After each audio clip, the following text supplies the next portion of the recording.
Word today, August 29th, 2024. We are in Jeremiah and in Ezekiel, and here in chapter 42 into 43, there's a warning for those that are left, right? There's a big massacre, terrible things happening in chapter 41, and so then they want to hear from God. Let our plea, verse 2, for mercy come before you, and pray to the Lord your God for us, for all this remnant. We are left with a few, as your eyes see, that the Lord your God may show us the way we should go and the thing that we should do. And so Jeremiah's like, yeah, I'm going to pray. Whatever the Lord answers, I will tell you. I'll keep nothing back. And they're like, oh, may the Lord be true and faithful. That'd be great. We will obey the voice of the Lord. Really? What's interesting is their phraseology, and it would be, I don't know if it was intentional, but I think it probably is. But notice, pray to the Lord your God for us, that the Lord your God may show. And so Jeremiah tries to bring it back and says, behold, I will pray to the Lord your God. It's kind of like, he's our God, right? It's not just...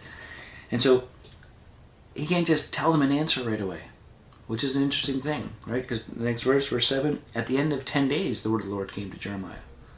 If they're looking for a quick fix, which they probably were, which we often do, we want it our way, we want it now, and we forget Isaiah 55, that the Lord's ways are not our ways, that his promises are true, and the way he works is not how we work. There's going to be a delay. And it's probably why we have such a hard time with prayer. Why? Well, we have a request, we have something we have a need of, and if we don't get an answer right away, and if we're not continuing in prayer, or if it's not written down that we told someone, hey, can you pray about this? And they don't get back to us, or we don't hear from the Lord, we don't see a resolution, it kind of just sort of dissipates.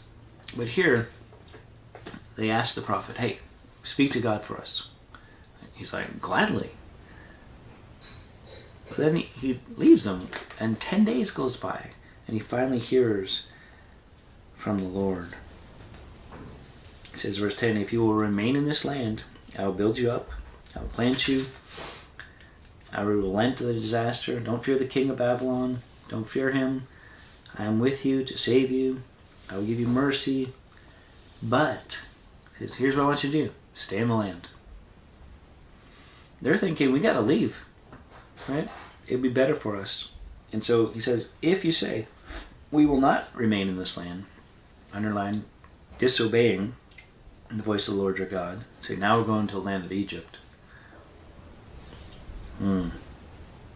Then hear the word of the Lord, O remnant of Judah. Verse 15. It's not going to go well. That's the bottom line. You can read the rest. Here's what I want you to do. If you decide not to do that, it's not going to go well for you. Right? I think that sometimes is the issue. Is God speaks, and his word's clear. We don't like the answer. And so many rebellion in our heart. Stubbornness and hardness of heart. And so it's God exposing their hearts, that they wanted to hear from God.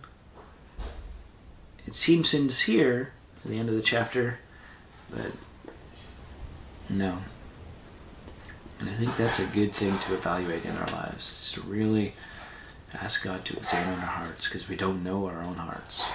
And we need him to cleanse us from the inside out. So when we ask for his will, and we ask and we look to obey, and we wholeheartedly are sincere about it, we can carry out his will.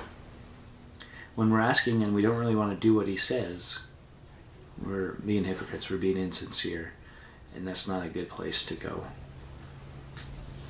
Judgment of God will come upon us, the discipline of God. And so let's learn to ask, to wait, and to respond in faith. Till next time, keep growing.